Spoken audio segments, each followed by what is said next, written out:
예수님께서는 늘 비유를 들어서 사람들에게 말씀을 하시는데 이것은 사람들이 깊이 이해하기를 또 체험하기를 바라시기 때문입니다.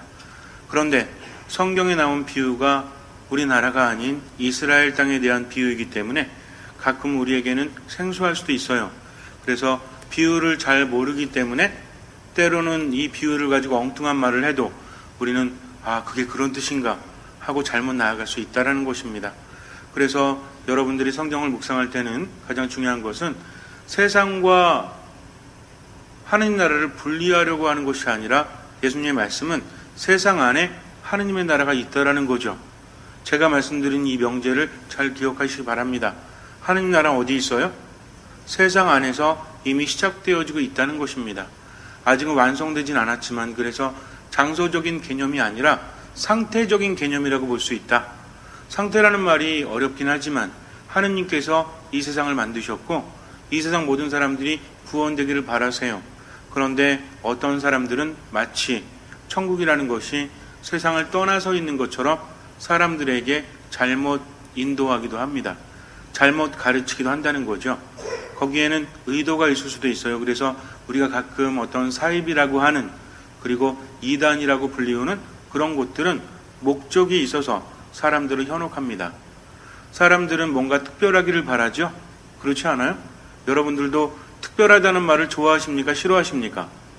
좋아하잖아요, 우리 모두. 그래서 어떤 특별한 그룹에 속하는 것에 대한 갈망이 우리 마음속엔 있어요.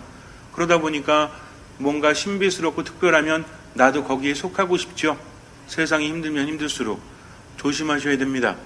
하느님께서는 너희 가운데 하느님 나라가 있다라고 말씀하셨고 이미 시작되었다라고 말씀하셨어요.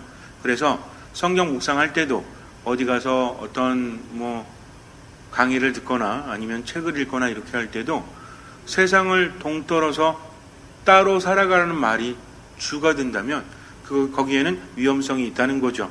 그래서 여러분들은 성경을 묵상할 때 그런 점들을 고려해서 잘 묵상하시기 바랍니다. 그러니까 공적인 곳에 성당에 와서 신부님들 강론 듣는 게 가장 좋은 거예요. 신부님들은 헛된 소리는 하지 않기 때문에. 그래서 여러분들이 다른 데서 이상한 이야기를 듣다 보면 잘못하면 거기에 빠질 수도 있습니다. 우리 안에 있는 열망이 잘못된 것과 만나게 되면 아주 위험해질 수 있다는 거죠. 그래서 뭔가 특별한 것을 바라지 말고 하느님께서 말씀하신 대로 세상 안에서 하느님 나라를 발견할 수 있는 그런 삶을 살아가야 합니다. 예수님께서는 많은 비유를 들어서 말씀하시는데 그 중에 하나가 바로 목자와 양들의 비유죠. 나는 착한 목자다 라고 말씀하십니다. 양들을 위해서 무엇을 바친다? 목숨을 바친다라고 말씀을 하세요.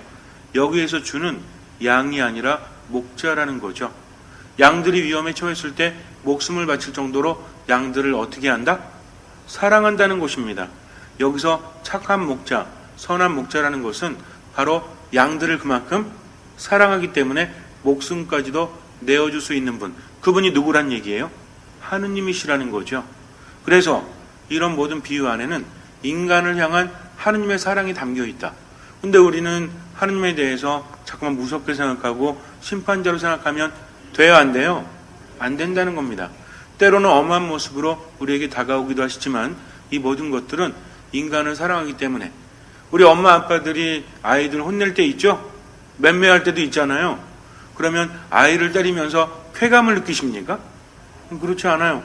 내 자식을 내가 때리면서 마음이 아프죠? 그럼에도 불구하고 혼내고 때로는 매를 드는 것은 무엇 때문이에요?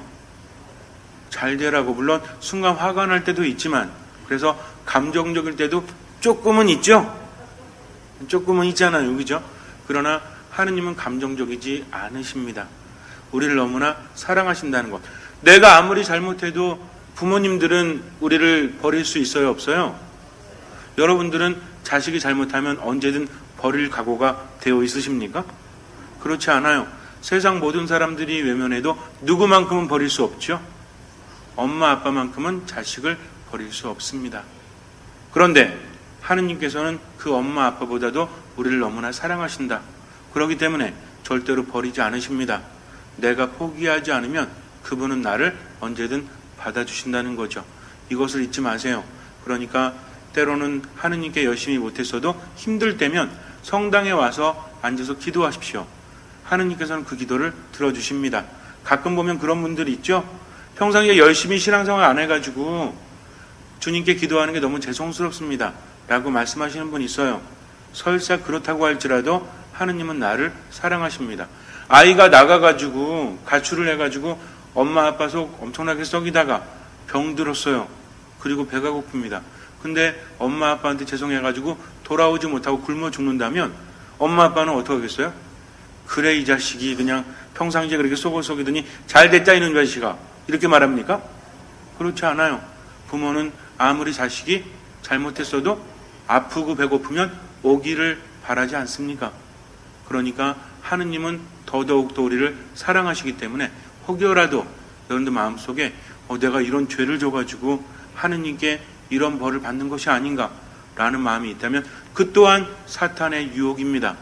우리로 하여금 하느님으로부터 멀어지게 하는 것이 사탄의 목적이기 때문에 아시겠죠? 그래서 성당에 들어오셔가지고 십자가 보면 무섭다고 하는 그런 가끔 예비신자분들이 계세요. 우리 오늘 예비신자분들 오셨는데 십자가 보면 무서우세요? 가끔 무서울 때도 있지만 저 십자가의 모습은 처참하게 십자가에 달려서 처형되신 모습이 아니라 그만큼 우리를 사랑하신다는 사랑의 징표입니다. 그러니까 무서워하지 마시고요. 저렇게 될 정도로 예수님은 당하신 것이 아니라 선택하신 거예요. 그러니까 나를 너무나 사랑하시기 때문에 십자가 위에 달리신 그분이 지금도 나를 사랑하신다는 것을 알면 우리는 십자가를 바라볼 때마다 무서운 게 아니라 그 크신 무엇을 느낍니까? 사랑을 느낀다는 거죠. 그러니까 염려하지 말고 걱정하지 말고 염치 불구하고 주님께 염치 있는 사람 아무도 없어요. 염치 없습니다. 그러나 기도하기를 멈추면 안 된다는 거죠. 그분 안에 머물러야 합니다. 양들이 길을 잃으면 목자는 양을 찾을 수밖에 없어요. 왜냐하면 우리나라처럼 혹시나 이렇게 산에 가서 풀 뜯기다가 밤에 안 돌아와도 그 다음날 가면 있을 확률이 있죠. 그러나 이스라엘은 그렇지 않아요. 왜냐하면 굉장히 척박합니다. 비탈길이 엄청나게 많고 맹수들이 많아요. 비탈길이 많고 좀 척박하다는 것은 초식동물들도 먹고 살기가 힘들다는 거죠. 그러다 보니까 육식동물들도 먹고 살기 좋아요, 힘들어요? 당연히 힘들죠. 초식동물이 많지 않으니까. 그런데 양 한 마리가 밤에 버려져 있다. 그럼 얘는 살 확률이 거의 없다고 보시면 돼요. 맹수에게 잡아먹히거나 아니면 제가 예전에 한번 말씀드린 적이 있었는데 버스를 타고 이스라엘 근처를 이렇게 가다 보면 산들이 있는데 좀 모래가 굉장히 많습니다. 그런데 이 산들 그 중심에 띠가 이렇게 둘러져 있어요. 저 이게 뭔가 그랬어요. 띠가 이렇게 계속 둘러져 있길래 이게 뭔가 그랬더니 나중에 알고 봤더니 이게 뭐냐면 양들이 지나간 발자국인데 평지가 아닙니다. 비탈길이 지어져 있다는 거죠. 근데 양들이 이렇게 갈 때 여러분들 혹시나 가끔 우리 강아지라는 이런 것들이 좀 비탈길 갈 때 얘가 좀 이렇게 잘 안 되죠? 우리도 산에 가가지고 이렇게 평지 걷는 거하고 비탈을 옆으로 걷는 거하고 어때요? 어정쩡하지 않습니까? 근데 제가 그 양들이 지나가는 걸 봤는데 진짜 웃겨요. 왜냐하면 거기를 옆으로 이렇게 지나가야 되니까. 근데 그 주변에 누가 있어요? 맨 앞에 목자가 있고 뒤에 목동들이 또 있습니다. 그러면서 양들을 보살피면서 이렇게 간다는 거죠. 그러다가 한 마리를 잃어버렸다면 얘는 거의 죽습니다. 그러니까 지체할 수 없이 양을 찾아서 헤맨다는 거죠. 목숨을 걸어가면서. 그러다가 잃어버린 양을 찾으면 어때요? 굉장히 기뻐하면서 즐거워합니다. 이것이 목자의 마음이라는 거죠. 성한 양들도 있지만 잃어버린 양을 보고 기뻐하는 것은 바로 잃어버렸다는 것은 뭐하고 연결이 되기 때문에? 죽음과 연결이 되기 때문에 이제는 죽지 않으니까 얼마나 기쁜지 몰라요. 그 한 마리 때문에 이제는 살았기 때문에 기뻐할 수 있다는 겁니다. 나머지 99마리를 무시하는 것이 아니라 99마리는 삶의 상태에 있죠. 그러나 잃어버린 한 마리는 죽음에 처해졌기 때문에 이제는 목자가 구했고 더 이상 죽음의 위험이 없기 때문에 당연히 기뻐할 수밖에 없다는 것입니다. 그러니까 오늘 복음에서 중요한 것은 그만큼 주님께서는 우리를 사랑하신다. 그리고 혹시라도 우리가 죽음으로 가까이 가게 되면 그분은 우리를 찾아 헤매신다. 하지만 중요한 것은 목자가 우리를 부를 때 우리는 어떻게 해야 됩니까? 그 목자의 음성에 대답을 해야 돼요. 하느님께서 우리가 어디 계신지 모르신다는 표현이 아닙니다. 대답한다는 것은 무엇입니까? 누가 내 이름을 불렀을 때 내가 그를 외면한다는 것은 내 마음으로 그를 받아들이지 않는다는 거죠. 그러나 누가 내 이름을 불렀을 때 내가 대답한다는 것은 내 마음속으로 받아들인다는 거예요.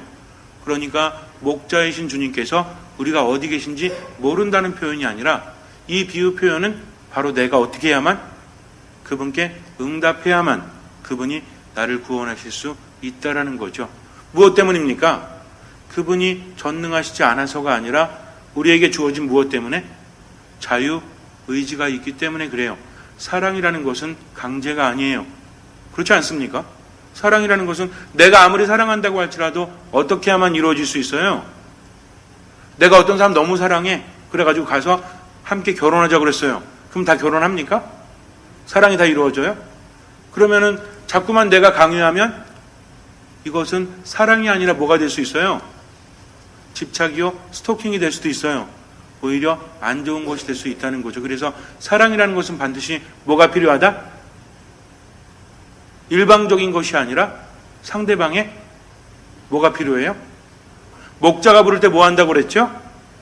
응답한다 했습니다. 그래서 사랑이라는 것은 일방적인 것이 아니라 무엇이 있어야만? 응답이 있어야만 온전하게 이루어질 수 있다는 것입니다. 이 응답하는 것을 우리가 뭐라고 불러요? 이게 바로 믿음이라는 거죠. 나는 믿습니다라고 그분께 모든 것을 맡기고 응답하는 것이 바로 신앙 생활입니다. 그렇다면 여러분들은 지금 그분의 음성에 응답하고 계십니까? 그래요. 확신을 갖고 응답하면 그분께서 우리를 구원하시고 이끌어 주십니다. 잠시 눈을 감으세요. 목자는 양을 찾아 헤맵니다. 죽을지도 몰라요. 위험이 도사리고 있어요. 하지만 목자는 서슴지 않습니다. 왜냐하면 그만큼 양을 사랑하기 때문이죠. 우리가 여기서 묵상해야 되는 것은 죽음을 향해 나아가고 있는, 공포로 인해서 두려워하고 있는, 슬퍼하고 있는 그런 양을 사랑하는 목자의 마음을 우리는 분명히 알아야 합니다. 그러니 두려워하지 말고 모든 것을 맡기고 그분 안에 머무십시오. 미사 안에서, 말씀 안에서, 기도 안에서 온전히 머무십시오. 주님께서는 그 믿음을 보시고 그 응답을 보시고 우리 삶에 놀라운 기적을 일으켜 주실 것입니다.